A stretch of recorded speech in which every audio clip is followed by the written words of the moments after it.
Hello everyone, today we are going to study about principles of drug action.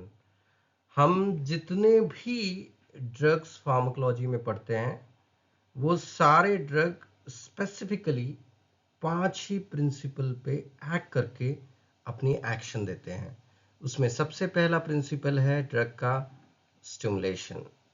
Drug अपनी action stimulate करके मतलब cell को stimulate करके अपनी एक्शन को शो करते हैं। दूसरा प्रिंसिपल है ड्रग के एक्शन का डिप्रेशन। सेल को डिप्रेस करके ड्रग अपनी एक्शन शो करते हैं। तीसरा है रिप्लेसमेंट।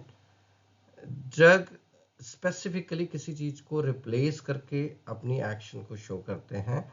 चौथा, ड्रग सेल को मार के अपनी एक्शन को शो करते हैं।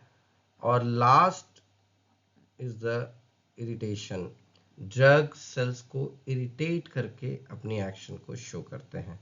हम ये सारे प्रिंसिपल जो कि एग्जैक्टली 5 प्रिंसिपल है, जितने भी ड्रग हम फार्माकोलॉजी में पढ़ने वाले हैं वो सारे ड्रग यही 5 प्रिंसिपल्स पे एक्ट करते हैं। तो हम आज के लेक्चर में वन बाय वन यही पांचों प्रिंसिपल को विद एग्जांपल देखेंगे। सबसे पहला प्रिंसिपल है stimulation. As far as stimulation of principle is concerned, क्या होता है कि बहुत सारे ड्रग ऐसे हैं जो स्पेसिफिक सेल को स्टिमुलेट करके अपनी एक्शन को शो करते हैं। जैसे एक हम लोग कंडीशन लेते हैं कि सपोज करो ये एक हार्ट है, हम लोगों का हार्ट कुछ इसी तरीके से होता है। यहाँ पे एक स्पेसिफिक सेल होते हैं जिनको हम पेस मेकर सेल कहते हैं, विच इज नथिंग बट ऐसे नोड होते हैं जिसके ऊपर दो तरीके के nervous system, autonomic nervous system act करते हैं। एक होता है पैरासिम्पैथेटिक, दूसरा होता है पैरासिम्पैथेटिक और दूसरा होता है सिंपैथेटिक। सिंपैथेटिक एक स्पेसिफिक न्यूरोट्रांसमीटर को रिलीज करते हैं जिसका नाम है एड्रेनलिन, जबकि पैरासिम्पैथेटिक दूसरे एक न्यूरोट्रांसमीटर को रिलीज करते हैं जिसका नाम है acetyl choline. Acetyl choline ideally क्या करता है, ये हार्ट बीट को डिप्रेस करता है या रिड्यूस करता है, जबकि एड्रेनलिन क्या करता है, हार्ट रेट को बढ़ाने का काम करता है। अब क्या होता है, स्पेसिफिक कुछ कंडीशंस होती है जैसे कि कंजस्टिव हार्ट फेल्यूर या हार्ट ब्लॉकेज, ऐसी कुछ कंडीशंस होती है जिसके अंदर आप देखोगे कि कई बार ये स्पेसिफिकली यसे नोड अपना काम कर ही नहीं पाता। अभी ऐसी कंडीशंस में हम ऐसे ड्रग को देंगे जो ये यसे नोड को स्टिमुलेट करते होंगे। जैसे कि एक एड्रेनलिन है, बहुत सारे स्पेसिफिकली जब हार्ट अटैक आता है, कार्डियक कोलैप्स हो जाता है, ऐसी कंडीशन में एड्रेनलिन जो हार्मोन है वो ड्रग के जैसे भी, हार्मोन या न्यूरोट्रांसमीटर भी कह सकते हो, जो कि ड्रग के जैसे भी एक्ट करता है। ये एड्रेनलिन यसे नोड के सेल्स को स्टिमुलेट करके हार्ट रेट को बढ़ाने का काम करता है और यही स्टिमुलेशन है। तो ये एड्रेनलिन एक एग्जाम्पल है। ऐसे ही मैं दूसरा एग्जाम्पल दे देता हूँ। बहुत सारे लोग आज के समय में डिप्रेशन में चले जाते हैं। वो ये डिप्रेशन क्यों होता है, ये डिप्रेशन होता है स्पेसिफिकली गाबा अगर जरूरत से ज़्यादा, गाबा एक इनहिबिटरी न्यूरोट्रांसमीटर है, अगर ये जरूरत से ज़्यादा या सम न्यूरोकेमिकल इम्बैलेंस, ग्लूटामेट, डोपामाइन, इन सब का इम्बैलेंस होने की वजह से भी डिप्रेशन होने के चांसेस बहुत ज़्यादा होते हैं। ऐसी कंडीशन में हम कई बार सीएनएस स्टिमुलेंट ड्रग यूज़ करते हैं।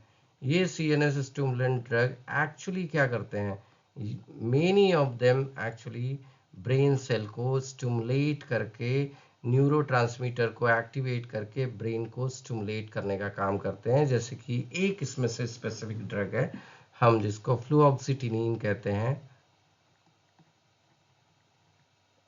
फ्लूऑक्सीटिन करके ड्रग है जो कि 5-हाइड्रोक्सीट्रिप्टामाइन रीअपटेक इनहिबिटर है, जो कि सीएनएस स्टिमुलेंट के जैसे काम करता है। माओ इनहिबिटर्स है। ये सारे ड्रग स्पेसिफिकली एक्शन देते हैं ब्रेन सेल को स्टिमुलेट करके। सो this is what an example of. दूसरा, डिप्रेशन।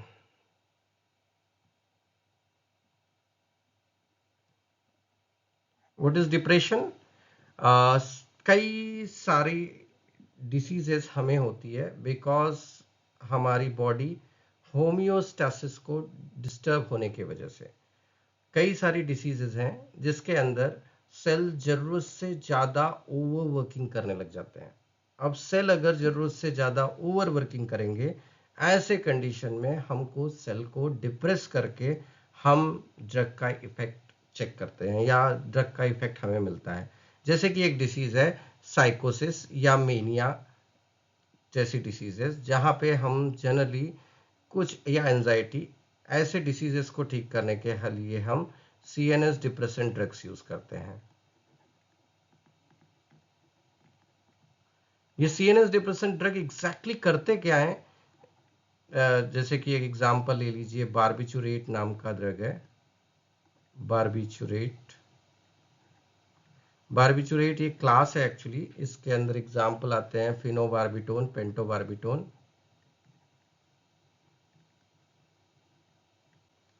पेंटोबार्बिटोन, बार्बिटल एक ही चीज है। ये बारबिचुरेट्स क्या करते हैं? ये गाबा की एक्टिविटी को फैसिलिटेट करते हैं। गाबा एक इनहिबिटरी न्यूरोट्रांसमीटर है जो हमारे ब्रेन सेल को डिप्रेस करने का काम करता है। ब्रेन सेल को डिप्रेस करेगा तो actually it causes CNS depression. It depresses the brain cells that result into CNS depression. और इसी तरीके से हम कई सारी डिसीज को मैनेज करते हैं by depressing the activity of a particular cells. Next है हमारा रिप्लेसमेंट। मुझे बताइए कि कई सारी डिसीज है, जैसे कि डायबिटीज हम कंसीडर करेंगे। डायबिटीज स्पेसिफिकली अगर मुझे कहना है तो टाइप 1 डायबिटीज। टाइप 1 डायबिटीज को हम जनरली कहते हैं इंसुलिन डिपेंडेंट डायबिटीज मिलिएटस, जहां पे actually pancreatic beta cell damage हो जाते हैं। पैंक्रियाटिक बीटा सेल डैमेज हो जाते हैं और पैंक्रियाटिक बीटा सेल डैमेज होने की वजह से हमको इंसुलिन का इफेक्ट नहीं मिलता, या इंसुलिन एक्चुअली रिलीज बनता ही नहीं है। अब ऐसे पेशेंट जो कि टाइप 1 डायबिटीज से सफ़र कर रहे हैं, ऐसे पेशेंट्स को हमें इंसुलिन उनके बॉडी में है नहीं, तो सबसे बेस्ट तरीका है कि what we will do, we will replace the insulin. इसलिए हम लोग इंसुलिन प्रोवाइड करते हैं उनको आउटसाइड। दूसरी एक डिसीज है, जैसे कि एक डिसीज का नाम है हाइपोथायराइडिज्म। ये डिसीज से बहुत सारी वुमन सफर करती है। मेल और फीमेल का रेशियो अप्रोक्सीमेटली 5:1 का रहता है, 5 female then 1 male. This is what the ratio जिसमें हाइपोथायराइडिज्म होता है। हाइपोथायराइडिज्म एक ऐसी कंडीशन है जिसमें T3 एंड T4 हार्मोन हमारे बॉडी में, specifically T3 is the important, सबसे इम्पोर्टेंट हार्मोन है, थायराइड हार्मोन। तो ये T3 हार्मोन की क्वांटिटी क्या हो जाती है, हमारे बॉडी में कम हो जाती है। तो इसका सबसे अच्छा तरीका क्या है कि हम थायराइड हार्मोन, थायरॉक्सिन जो होता है स्पेसिफिकली, वो बाहर से प्रोवाइड कर दो। इसी को हम रिप्लेसमेंट थेरेपी कहते हैं। अनदर वन एग्जांपल, आजकल बहुत जो यूरोपियन कंट्रीज है वहां पे दिया जाता है, पोस्ट मिनोपॉजल वुमन के अंदर ईस्ट्रोजन और प्रोजेस्टेरॉन बनता ही नहीं है, and because of that reason most of the woman are do suffer from post menopausal symptoms. कई सारे सिम्टम्स होते हैं जो मीनोपॉज के बाद में वुमन सफ़र करती है, जैसे कि उनकी बोन बहुत फ्रजाइल हो जाती है, जैसे कि उनको गैस्ट्रिक इरिटेशन होती है, पर्सपिरेशन होता है, रेड फेस हो जाता है, इरिटेशन होता है, मूड स्विंग्स बहुत ज़्यादा होते हैं। और कई बार ऐसी कंडीशंस को ठीक करने के लिए हम लोग हार्मोन रिप्लेसमेंट थेरेपी, इसको हम लोग शॉर्ट फॉर्म में HRT कहते हैं, हार्मोन रिप्लेसमेंट थेरेपी, जहाँ पे हम ईस्ट्रोजन और प्रोजेस्टेरॉन प्रोवाइड कर देते हैं। जब बॉडी में ईस्ट्रोजन प्रोजेस्टेरॉन बन नहीं रहा है तो better we can provide it from the outside. Next one, जो फोर्थ प्रिंसिपल है हमारा, साइटोटॉक्सिटी। कई सारे ड्रग जो है एक्शन देते हैं सेल को मार के। उसी को साइटो मतलब होता है सेल, टॉक्सिटी मतलब होता है किलिंग या टॉक्सिक। सेल के लिए टॉक्सिक कई सारे ड्रग्स होते हैं और by that way they use to show effect. सबसे बेस्ट एग्जांपल है इसका जितने भी एंटी माइक्रोबियल या एंटीबायोटिक बोलो, वैसे दोनों चीज अलग है, बट हम एंटीबायोटिक का एग्जांपल लेते हैं। Biotics, measure of the antibiotics का काम क्या है boss? Measure of the antibiotics क्या करते हैं? आइदर दे आर बैक्टीरियोस्टैटिक या बैक्टीरियोसाइडल, बट अल्टीमेटली वो बैक्टीरिया को मारते हैं। बैक्टीरिया क्या है? जितने भी बैक्टीरिया है वो सेल ही तो है। तो एंटीबायोटिक्स या एंटीवायरल या एंटी फंगल जिनका भी नाम लोगे, ये सारे एंटी माइक्रोबियल का एक ही काम है कि वो ये माइक्रो ऑर्गेनिज्म को किल करते हैं, और बाय किल करके they use to treat the person.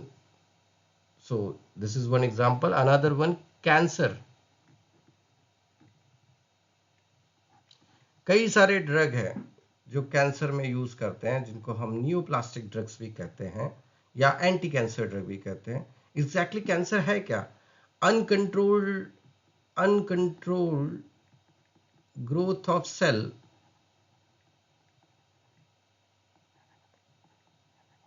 Uncontrolled growth of cell को हम क्या कहते हैं? कैंसर।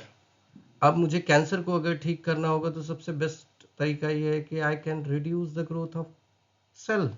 मुझे एक सेल की ग्रोथ को रिड्यूस करना होगा, और सेल की ग्रोथ को मैं रिड्यूस कैसे कर सकता हूं? By killing the cells, by killing the cells, yes और नो? और जितने भी आपके एंटी कैंसर ड्रग है वो ऐसे ही एक्शन शो करते हैं। एक और ड्रग का एग्जांपल लेते हैं जो कि यूज करते हैं हाइपरथायराइडिज्म में, जिसको हम कहते हैं रेडियो एक्टिव सब्सटेंस आयोडीन 131।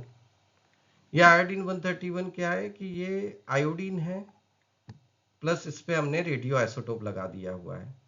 जो जितने भी थायराइड सेल्स होते हैं वो आयोडीन 131 को कैप्चर कर लेते हैं, और फिर हम इनको अगर एक्टिवेट कर देंगे तो ये रेडियो आइसोटोप से इसमें से कई सारी रेज निकलती है, जिसके वजह से क्या होता है कि हमारे थायराइड सेल डिस्ट्रॉय हो जाते हैं। हाइपरथायराइडिज्म कई सारे तरीके का होता है। इसमें एक होता है नोडुलर ग्वाइटर।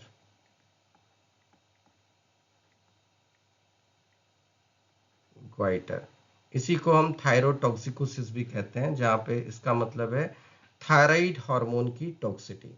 वो क्यों होती है? नोडुलर ग्वाइटर एक्चुअली एक तरीके का थायराइड ग्लैंड का कैंसर टाइप का होता है, जिसमें abnormal growth of thyroid cell हो जाते हैं। थायराइड सेल ज्यादा है तो थायराइड हार्मोन ज्यादा होंगे, तो उसके वजह से उसकी टॉक्सिटी हो जाएगी। तो सबसे बेस्ट तरीका है कि मैं नंबर ऑफ थायराइड सेल्स को कम कर दूं, and this is what another principle of drug action. Last लेकिन सबसे कम नहीं, जिसको हम कहते हैं irritation. As per as irritation, the fifth principle है जो इरिटेशन, मतलब सेल्स को इरिटेट करके एक्शन देना। बहुत सारे ड्रग्स हैं जो सेल्स को इरिटेट करके एक्शन देते हैं। हम में से सभी ने कई बार ऑइंटमेंट्स लगाया होगा। ये सारे ऑइंटमेंट लगाने के बाद में सभी को उस पर्टिकुलर प्लेस में जहां हमने ऑइंटमेंट को अप्लाई किया हुआ है इरिटेशन होगी। ये इरिटेशन अगर आप जितने भी ऑइंटमेंट देख लीजिए, उसमें एक से दो कंटेंट बहुत कॉमन होते हैं जो जनरली चिली या मिर्ची में मिलता है, जिसको हम कहते हैं कोल्चिसिन। कोल्चिसिन जो ड्रग है ये प्रेजेंट रहता है, ये हमारे सेल्स को इरिटेट करता है, और जो मसल स्टिफ हो गई रहती है उसको रिलैक्स करता है बाय इरिटेटिंग द सेल्स। ऐसे बहुत सारे और भी ड्रग है जो गैस्ट्रिक जूसेस का सिक्रीशन बढ़ाते हैं by irritating the cells. GI tract के सेल्स को इरिटेट करेंगे, उसके वजह से एसिड का सिक्रीशन बढ़ेगा। सो ये 5 प्रिंसिपल है ड्रग एक्शन के। आई होप सभी को समझ में आए होंगे। हम जितने भी ड्रग आगे आने वाले लेक्चर्स में सुनने वाले हैं फार्माकोलॉजी में, ये सारे ड्रग सिर्फ और सिर्फ 5 ही प्रिंसिपल्स पे एक्ट करते हैं, 5 ही प्रिंसिपल पे काम करते हैं। Thank you very much. I hope सभी को समझ में आया होगा। Thank you very much. कुछ करेक्शन, कुछ सजेशन हो तो please let me know, I hope I will bring more videos for you people for the better understanding in Hindi and English of pharmacology.